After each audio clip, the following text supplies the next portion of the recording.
Nous allons maintenant découvrir quel est le meilleur coup éditorial et journalistique selon le jury du Grand Prix des médias 2023. Il émane d'un autre quotidien un peu plus vieux, fondé en 1883. J'ai nommé La Croix pour son enquête sur les abus sexuels dans l'Église et j'appelle Anne-Bénédicte Hoffner, rédactrice en chef du titre, et Céline Oyo, chef du service religion, à me rejoindre.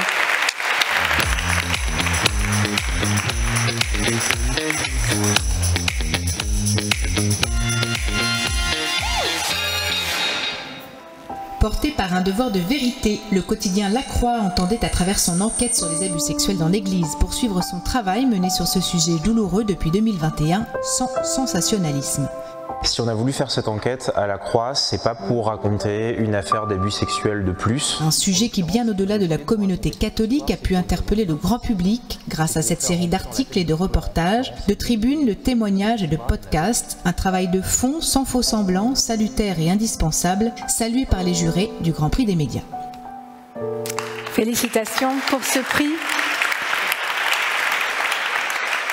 d'un coup éditorial qui, pour le coup, porte presque un peu mal son nom dans la mesure où, pour vous, c'est tout sauf un coup. C'est ce qu'on voulait dire, effectivement. Un grand merci d'abord, parce que vraiment, ce prix nous touche vraiment profondément, parce qu'il récompense un travail important. Vous avez vu quelques images, un travail exigeant et un travail qu'on pense vraiment utile. Et effectivement, il y avait juste cette petite notion de coût, voilà, on va vous dire pourquoi pour nous c'est vraiment pas de leur coût éditorial. Mais voilà, on retravaillera le wording pour le 2024.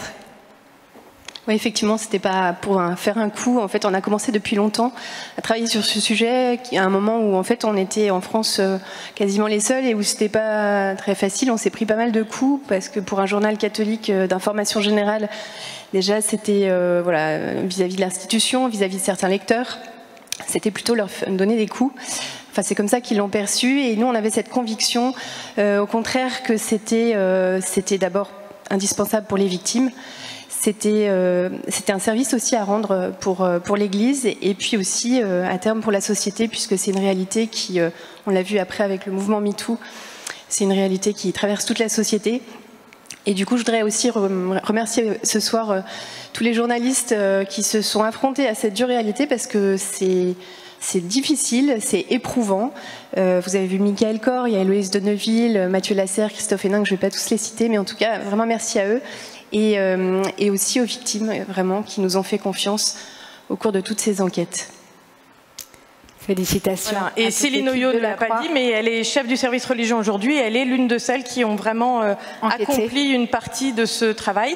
Moi, je voulais remercier, donc en plus du jury, remercier aussi les directeurs successifs de La Croix, Bayard et la congrégation des Assomptionnistes, donc notre actionnaire, qui nous ont tous soutenus dans ce travail, dont Céline vous a bien dit qu'il n'était pas toujours simple, ni pour les journalistes, ni pour les lecteurs. Je peux dire qu'aujourd'hui, la grande majorité de nos lecteurs et de nos abonnés nous sont reconnaissants de ce travail qu'on fait, qui révèle une face plutôt sombre de l'Église, alors que c'est une Église qu'ils aiment et à laquelle ils sont attachés, donc c'est pas agréable pour eux, ça les bouscule.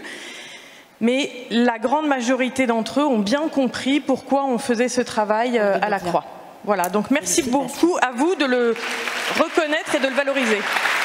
Bravo, bravo pour ce prix, félicitations à toutes les équipes qui travaillent sur ce sujet ô combien sensible.